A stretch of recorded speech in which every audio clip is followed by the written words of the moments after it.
Welcome back. Today we will be making bevels. We are using the same cylinder we made in the last video, just applying some bevels and radiuses.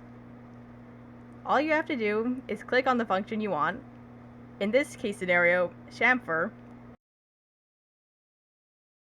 and then on the edge you want to apply it to. Then you can enter in what value of bevel it should be. Usually I choose 0.05 inches on both sides, but it can be changed to be asymmetrical as well. And then to add another bevel, just press the plus sign at the bottom and select a new edge. Apply it to all the edges you can find, and then you will have a part free of sharp edges. The radius mode works similarly. Select the fillet function and just click on the edges like you would before. To add another edge, just like before, click on the plus sign and select the rest of the edges. This part is also now free of sharp edges. There is also another way to make bevels and radiuses using the revolve function.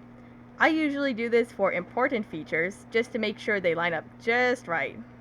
This is pretty easy. Just go to the sketch, and where there is a sharp corner, go in 0.05 inches on both sides. Repeat it on all the sides, and you have the same part as before.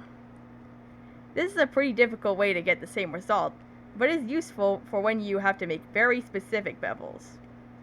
You don't have to do this right now, but we can also make a 30-degree bevel like this, which is easier here than using the chamfer function.